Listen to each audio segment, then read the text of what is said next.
All right, Seth, we are live. Hey Brad, how you doing? Good. How are you, man? I'm doing all right. Glad it's Friday. Glad it's Friday. Happy Friday. Welcome. Good afternoon, everybody.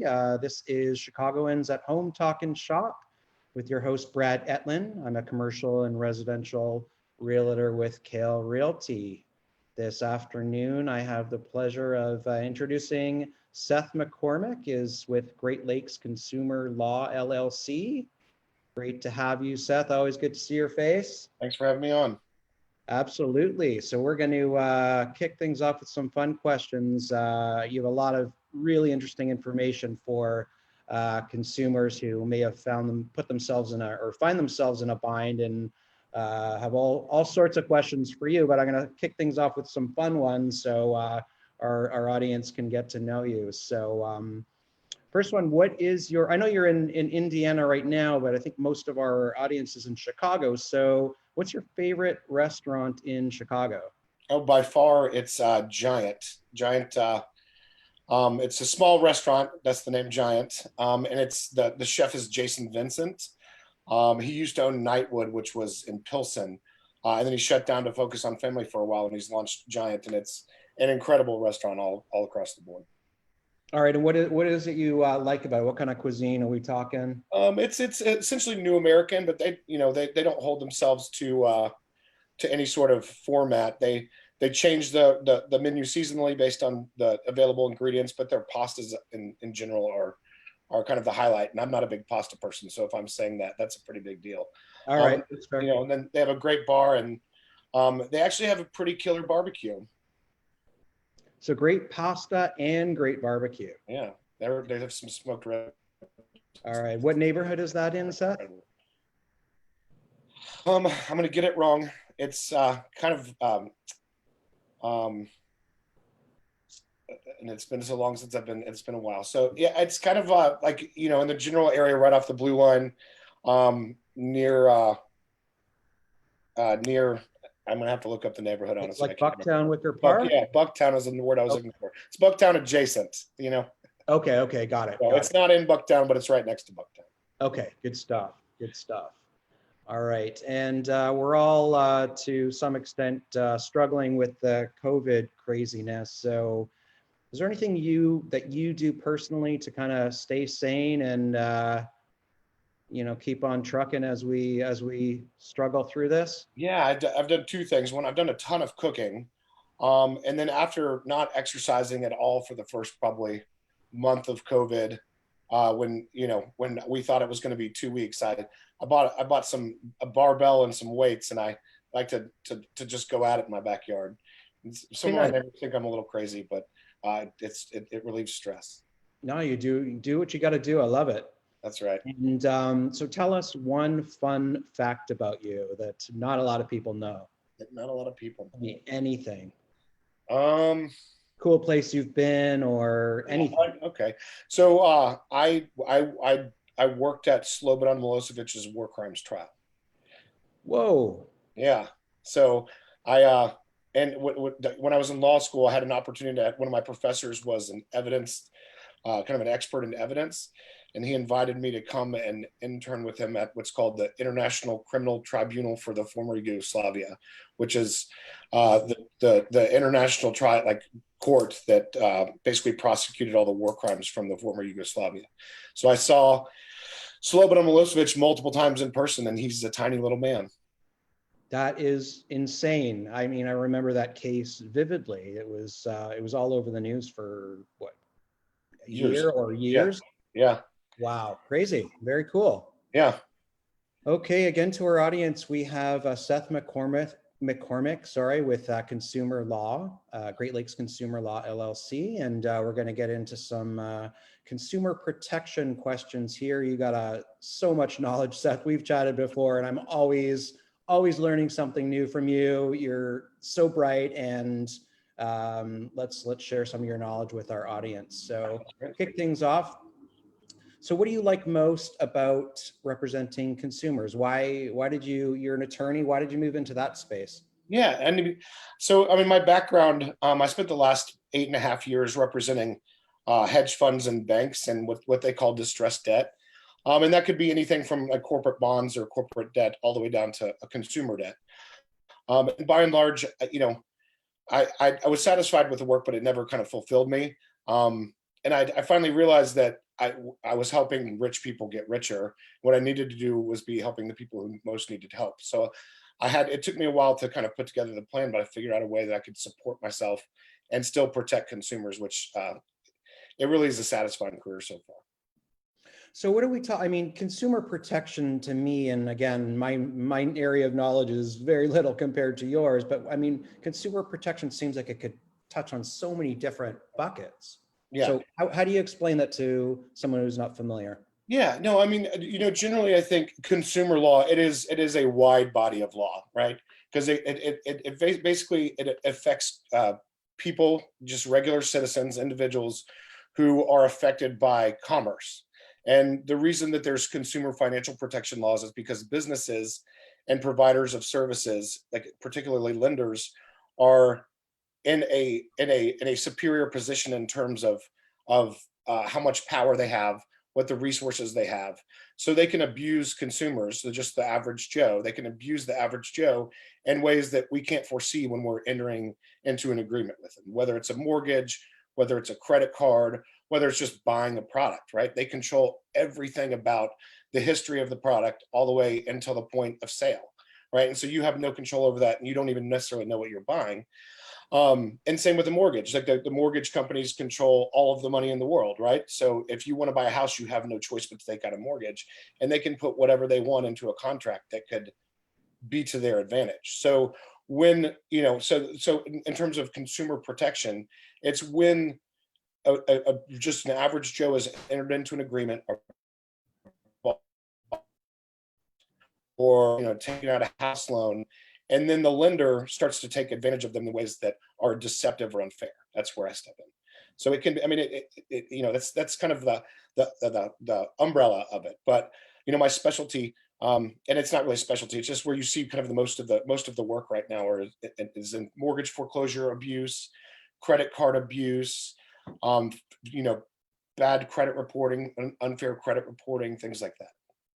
Okay, got it. Mhm. So, I mean, I would think that after the kind of the mortgage and housing meltdown about 12 years ago, that they would have changed things and made it a lot more difficult for lenders, banks to get away with that. No? Yeah, well, they did to an extent. So, I mean, one major thing that happened coming out of the mortgage foreclosure crisis in 2008 was that banks are now required to give you a loan modification if you are eligible for it, rather than foreclose. Before, they could just start to foreclose on you and take your house. Now, if you're eligible for a loan modification, they have to do it. But banks and lenders are also under regulatory pressure. So when things get tight, like right now, their regulators will make them do certain things, or they want them to speed along the process, and banks get impatient. So they ignore the laws that are in place and they go beyond them. And that's where I step in. Okay, got it.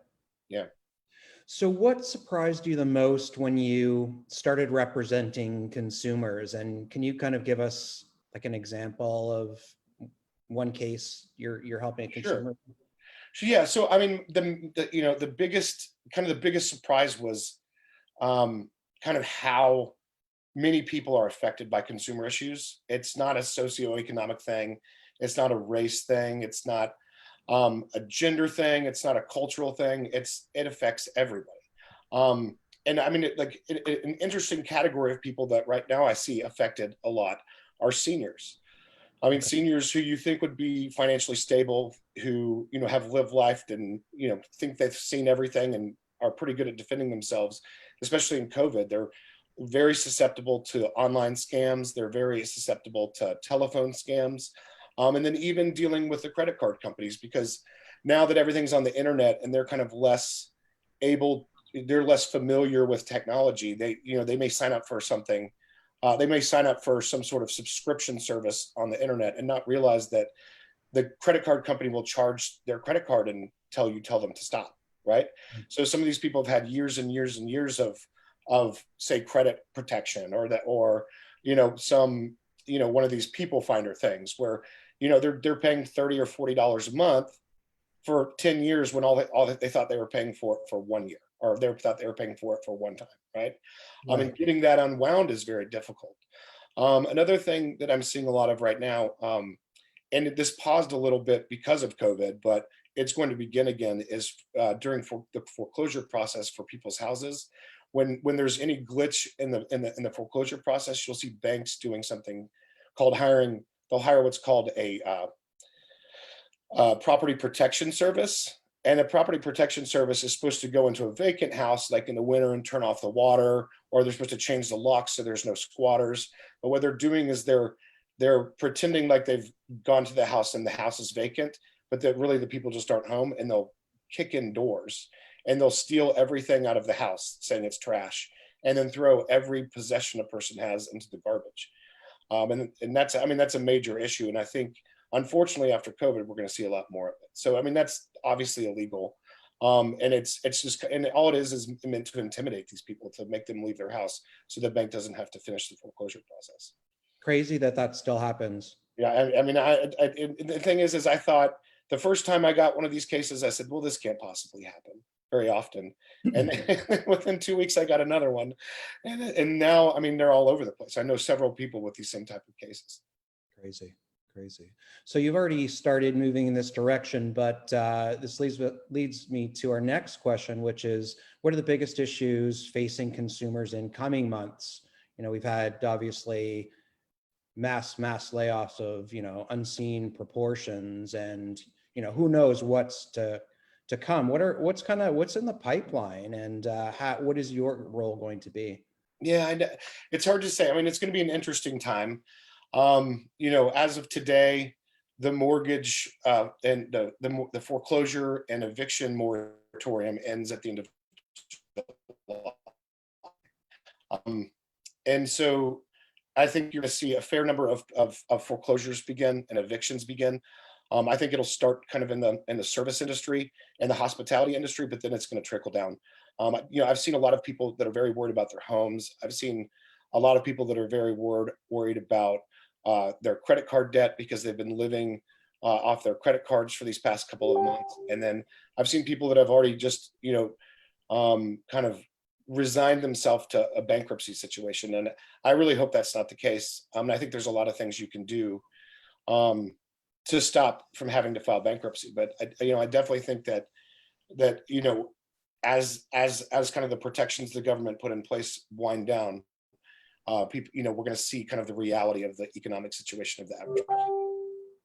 And what kind of advice do you have to our viewers who are falling behind on their mortgage already? Well, and this is actually great, and this is one thing that the federal government that has put in place that can really help. If you have a federally backed mortgage, so if you have a Fannie Mae or a Freddie Mac or a VA loan or you know, just an HOA loan, like you can have, all you have to do is write a letter to your bank or call your bank. I would recommend doing it in writing, because then you have a record of it. And they can basically pause your payments. And in the contractual sense, pausing your payments is called a forbearance. And they're required, if you send them a letter asking for it, they're required to do it. And you can have a forbearance period of 6 months or 180 days.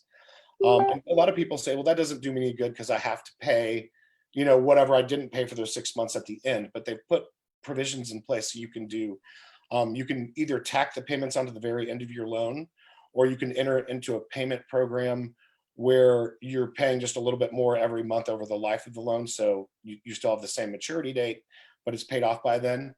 Or you can also go into what's called a loan modification, which means you can essentially it's not quite a refinance, but because it doesn't require new money, but basically they modify the terms of the loan to either lower your monthly payment or lower your interest rate or extend the loan so that you're able to still afford the house. And they're required to do it. And then at the end of the 180 days, if you're still unable to pay, in some instances you can extend it for another 180 days. So some people can seek relief for up to a year. So I'm glad you talked about loan modification versus forbearance, because I keep hearing stories of people who are in trouble and get a verbal, you know, communication, or have a verbal discussion with their lender about, you know, how they're going to get through the next few months. And some get into a situation where the 6 months is expired and then they owe a lump sum of 6 months mortgage. Right. And as if you can't pay the first month, what makes them think you're going to be able to pay 7 months in 6 Right. months?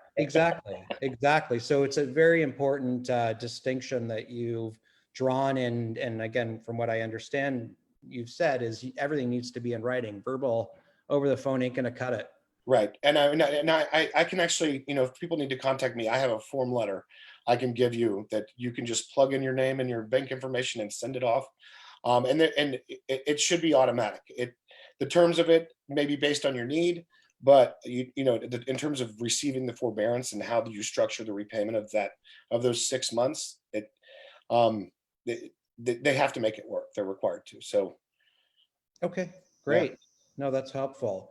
And final question here is, what advice do you have to our listeners who are increasingly relying on credit cards to kind of get through this hump? Yeah, and this is I think a big issue that no one probably is talking about, is especially the people who are unemployed or underemployed. They've been slowly but surely, spending money on their credit card, and now they're 5 months into it, thinking it would be very short term, and now we're 5 months into it, and some of them have thousands, if not tens of thousands of credit card debt. So right. I mean, my biggest kind of word of advice is to, if you can make the minimum monthly payment, continue to make it.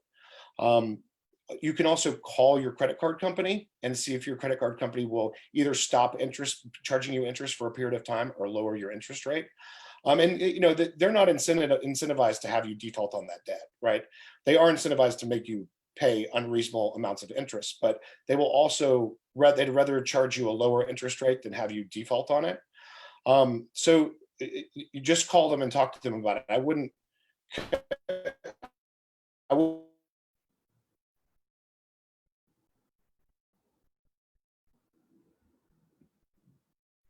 Oh, you're breaking up, Seth. Are you still with us? If you've already defaulted on the debt, then I would suggest that you give me a call, right? Because they're going to call and try to get you to enter into all sorts of payment programs. And really and truly, you should just be nice to them and then call an attorney, because the attorneys, when an attorney gets involved, they're more likely to settle the debt at a much lower interest rate. Can you recap that, Seth? You actually broke up. We didn't hear most of that. Can you just summarize what your last point?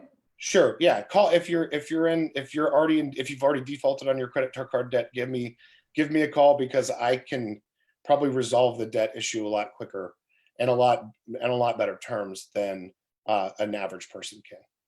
And where can people reach you, Seth? Do you have a website, or how should they reach out to you? Sure. I have my website. It's GreatLakesConsumerLaw.com.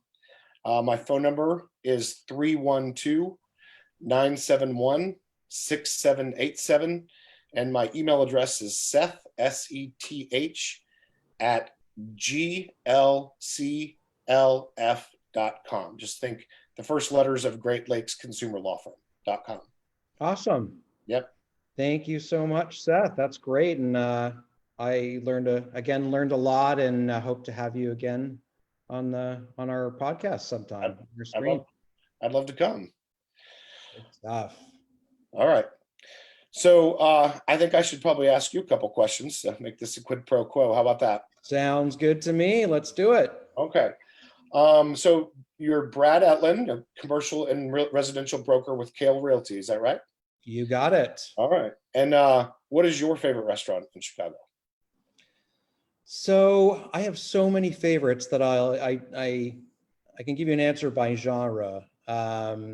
There's, in terms of sushi, there's a place called Lawrence Fish Market in the Albany Park area. Have you heard of it? I have. Okay. I haven't been there, but it's on my list.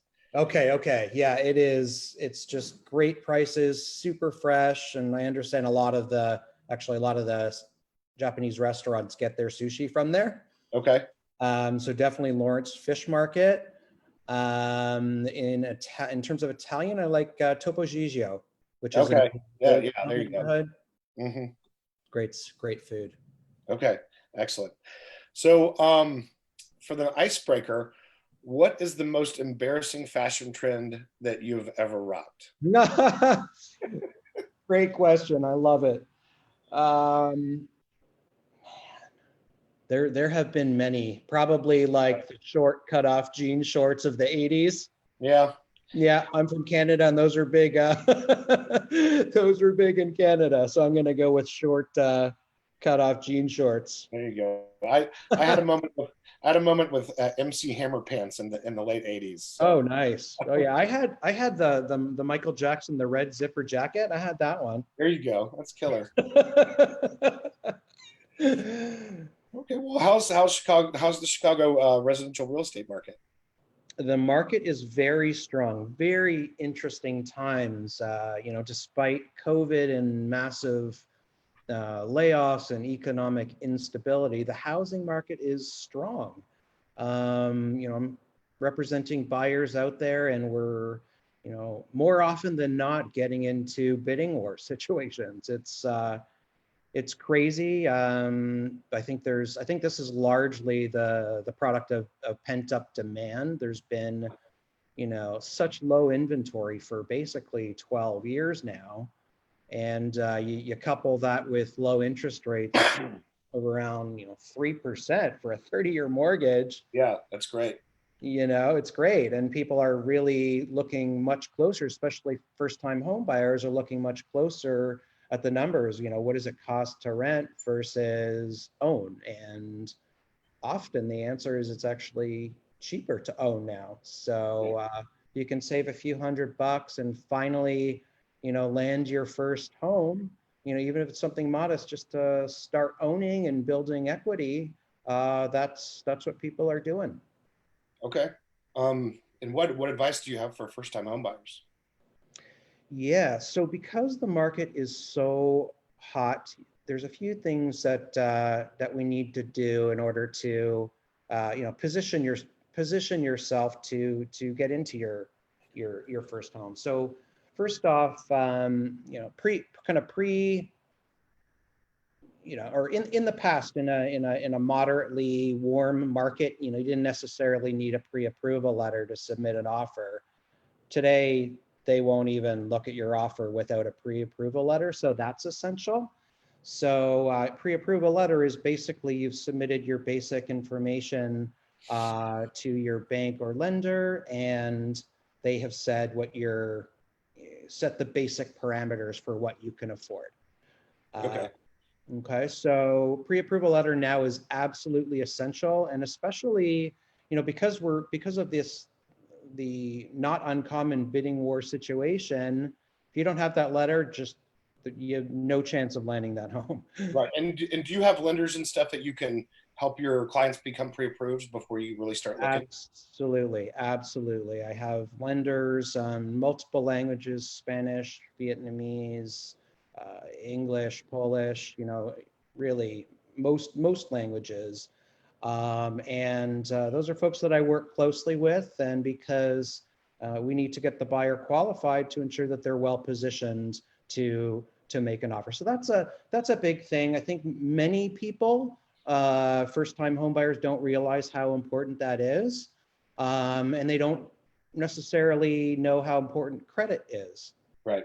And so, I have clients that have come to me with large sums of savings, like, situations where they could put 30 or 50% down payments, but they either have no credit or low credit, and they don't qualify, even with good jobs. So it's really, really important. If you're a renter out there, and even if you're not going to buy today, start taking a look at your credit. Get a free credit report out there. There's 1,000,001 apps and websites that will give you a free credit report. Find out where you stand, and if you're not sure how to go about that, just reach out to me, and I'm happy to walk you through that and explain everything. Yeah, I think that's also really great advice just in general, because if you get your yearly free credit report, you can kind of check it out to make sure that everything's being reported properly. Exactly. I think that's sound advice. So you keep talking about first-time home buyers, and it leads me to kind of wonder, like, how do you know that it's time to buy, or what is the advantage of buying over renting? For sure. So today, because mortgage rates are so crazy low, and again, around 3% for a 30-year mortgage, they just recently inched up a little bit, but still, look at your monthly payments. You got to live somewhere, and I know some people with uncertainty in the market are reluctant to buy, but you're either going to rent or you're going to own. You have to live somewhere, right? Absolutely. So it's a risk of falling behind in a worst case scenario where you lose your work, or one of the household's income earners loses their work. Well, it's a matter of having the stress of a mortgage versus the stress of a landlord and paying rent. You're still going to have to pay for rent in some form, right? Correct. So I would say, unless with certainty that you're going to be laid off, look at what you're paying now and how that would potentially change once you jump into home ownership. I would say that's very important. Okay, that's interesting. And then I can only imagine that COVID has changed the kind of the house buying experience and the market itself, and will continue to change it over time. So how, in your opinion, how has COVID changed the home buying experience? So early on in COVID, you were actually brokers were prohibited from showing occupied units, both in the commercial and the residential space. So it was either, and that's even if the tenant gave permission, you still couldn't show it. So that made things very, very difficult. When there was tenants who were willing to do a video walkthrough and either record it or do a live Facebook type, walkthrough, that was fine. Fortunately, we are back to being able to do, normal walkthroughs, but of course precautions are in place, and you have to, brokers, we're all asking our clients if they've been exposed to anyone with COVID and so forth, because we need to protect the people who are living in these homes and commercial spaces, and we need to protect ourselves. So, it's more complicated, but showings are still proceeding. And, I think I'm seeing a lot of listing brokers and who are just automatically recording video walkthroughs. So you can actually get walkthroughs from your couch now. I'll flip my clients a couple videos. They look at the ones that, a few potential options, and then maybe we'll do a physical walkthrough of, one or two of the 5 that I sent them. Yeah, So, I mean, that seems ultra convenient to me, because you don't have to drive around the city. You can do a video walkthrough and then pick the highlights, right? Saves time. yeah, So that's amazing. exactly. It saves everybody time. It's just, it's less stressful.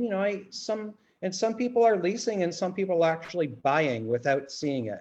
Yeah. Wow. Which sometimes actually works. When my clients go under contract, sometimes I have out of state clients who are moving to town, and they know generally what they want, and I can give them a video walkthrough and they can go under contract. And then there's, of course, what we call the attorney inspection review period.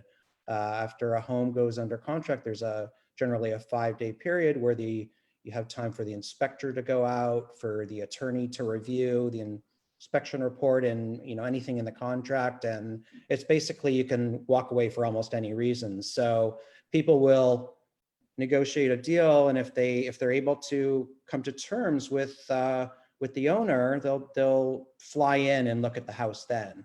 Okay. So, and of course, you still need to submit the pre-approval letter, so we're not wasting anybody's time, but that is not uncommon these days. Okay. So during the lockdown, were inspectors also barred and appraisers barred from going into the homes? When there was renters, yeah, it was the same situation. I mean, the idea was to, and so occupied spaces, the same thing applied. Yeah, the idea, and rightfully so, was to protect the renters, so no one was allowed in. Yeah. Okay. Yeah. Interesting. So, why do first time home buyers tend to work with you? Yeah. So the feedback I get is that I'm knowledgeable and I'm not a used car salesman. That's what people tell me, is that I'm helpful, but I'm not too aggressive. I give people the information they need. I educate them. I answer their questions. I don't make them feel stupid. They can call me anytime, text me anytime, and I'm extremely responsive. And because, you know, I know at the end of the day, if you're ready to buy and you're able to buy, you'll buy. Right. And if you see that I'm honest and not being too aggressive and you're impressed with my knowledge, then you're going to work with me. I'm not too concerned about that. Okay. And so how can people reach you if they're interested in talking?